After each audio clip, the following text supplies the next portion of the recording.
So there will be 5 new ones, and they started trading since yesterday. And what are the 5, right? The highlighted ones. First is the Delta Electronics, is the biggest weightage in the SET 50 index. Okay, the stock exchange of Thailand, 50 companies. This different color pie chart is just the various sector. You can see it's pretty well diversified. Okay, it's pretty well diversified. They have quite balanced sectors. So Delta Electronics is the one of the 5, is the biggest weightage. Another one is AIS. This is a telco, right? And Gulf Energy, this is a utilities company. Siam Cement, building materials, and Kasikorn Bank, of course, is a bank. Okay, so these are the 5 that are trading since yesterday. Okay, so let me go through one by one. Right, so the first one is Delta Electronics. This is actually a Taiwan company, and this is a Thailand subsidiary. Okay, but even though it's a subsidiary, it's a very important subsidiary. It is one of the biggest stakes that this Delta Taiwan has, and a lot of the manufacturing is done in Thailand. Okay, so it's a very critical subsidiary. And in fact, if you look at the stakes, okay, if you look at the major shareholder of this Delta Electronics, you will realize that this Taiwan parent didn't own directly. They own it through a Singapore company. They own it through a European company. And this is the Taiwan company, right? These are the Taiwan ones. Right. So the Taiwan direct stake only about 5.542%, but because these are fully owned subsidiaries, right? So they use subsidiary to own this Thai subsidiary. So add up, the total stake is 63%. And it is a similar stake because a few years ago, they only own about 30+%. And they did a tender offer to buy more shares, and that doubled their stake in this Delta Electronics. If it is not important, they would not have done it, right?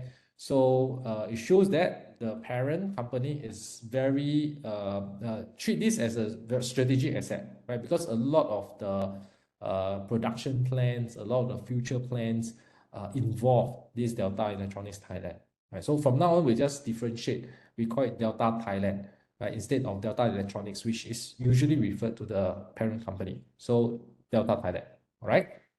And this is their geography, revenue geography. So despite that they are based in Thailand, they sell their products all around the world, quite balanced, right? 30% in North America, 40% in Asia, another 30% in Europe, covering the major markets, right? Covering the developed markets. And they have 2 key manufacturing locations, one in Thailand and one in India, right? And why are these locations especially favorable now? Because we are talking about most of the manufacturing has been done in China, right? And this, we know that due to the geopolitical tension between China and US, US try to decouple from China. And that means that the supply chain will also have to reorg, okay, naturally. As China start to move more inwards and US start to move out of China, and very sensitive situation sometimes, right? If let's say you have factory in China, then US company may not want to get the supply from there.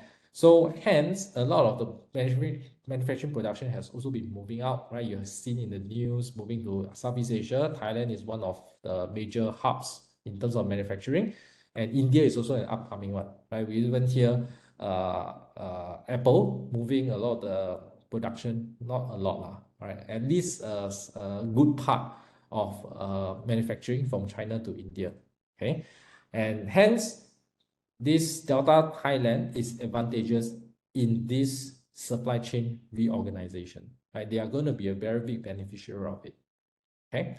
So what do they make? What do they sell? There are 3 revenue segments. One is power electronics, okay, which is like your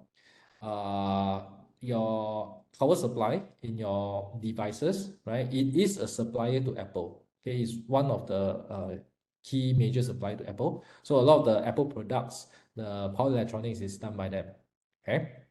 They also expanded into electric vehicle, especially the charging station, right?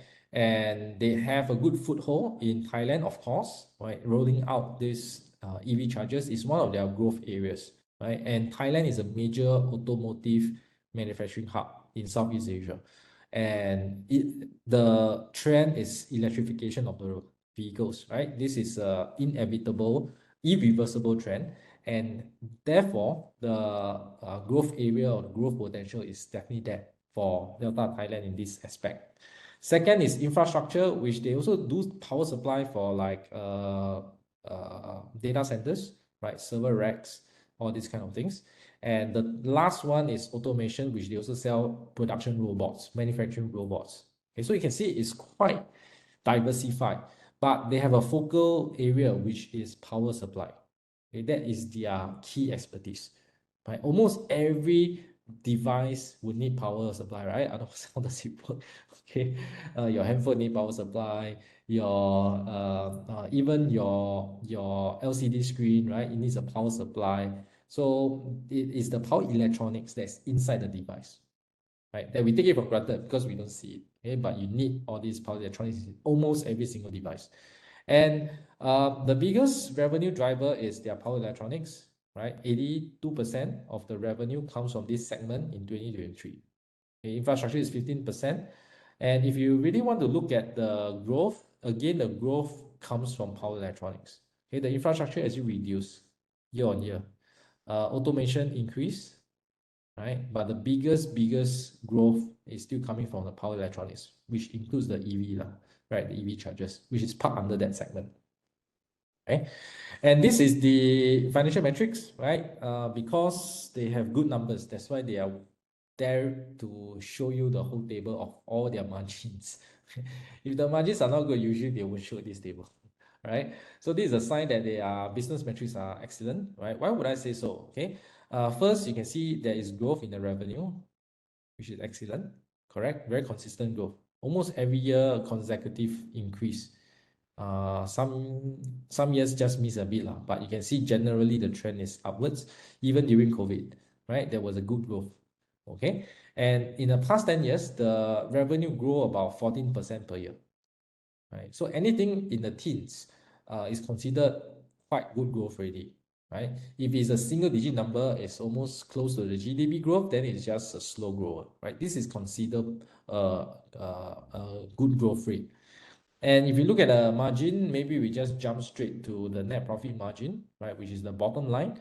And it can achieve more than 10% net profit margin for most of the years, right? Again, this is something that's commendable, not easy for manufacturing companies, right? Because typically, if you don't have an edge in technology, the buyers will just press down the price, because if it's commoditized, right, they say, why should I get from you? I can get from other people as long as the price is cheaper, right? Because it's the same.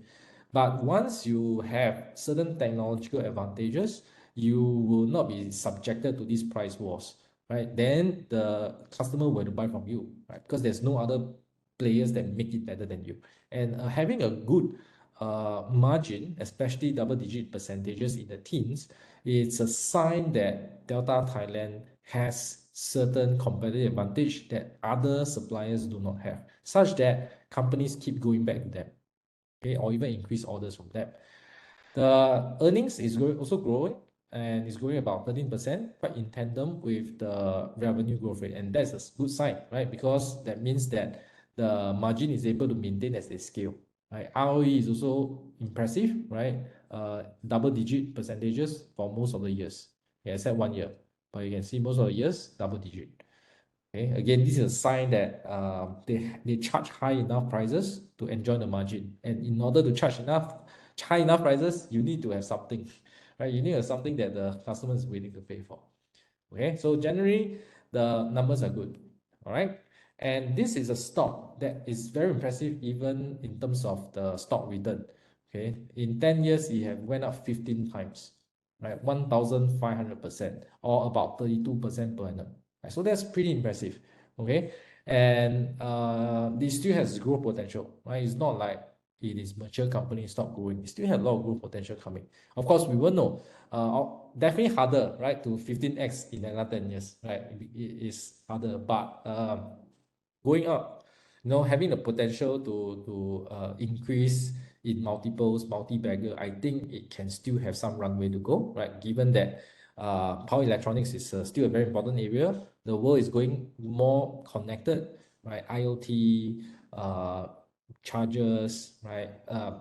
As I said, devices cannot go without power, right? And being a specialist in power electronics, that put them in a very good position. Something like monolithic power system in the US, okay? So a lot of all this not sexy, right? Most people disregard it, but it is so critical, and hence the business will come. Make more EVs, you need more power electronics. Make more chargers, you need power electronics. Make more devices, you need power electronics. The list goes on, right? And in fact, the share price started to gain a lot since up post-COVID, right? I think this is also in tandem with the semiconductor growth. You can see they somehow move together in tandem. I think another Singapore stock AEM, right, probably as well, benefit from the semiconductor boom, right? Because you can just group it as part of the entire movement. And now with AI coming in, the demands for more data centers, the demand for more semiconductor will just increase. Now, let's talk about valuation. Typically, I use something that's simple. I will compare to their 5-year average, right? Consider that this is a growth stock, so I will take the average. If it's not a growth stock, okay, which later we have some example, I'll show you what I would use. So the 5-year average, I'll compare to like price to sales, PE ratio, free cash flow yield, dividend yield, okay? And this PS ratio or price to sales ratio is at 6.3 times. The 5-year average is 5.8 times, right? So which means the current is higher than 5-year average. P ratio is lower than the 5-year average, right? You can see that the stock trades around 56 times PE ratio on average in the past 5 years. So people will say that, wow, that's very expensive, PE 56, okay? You have to understand that for growth stocks or good stocks like this with good margin, good operating metric, right? The stock will not sell you cheap one.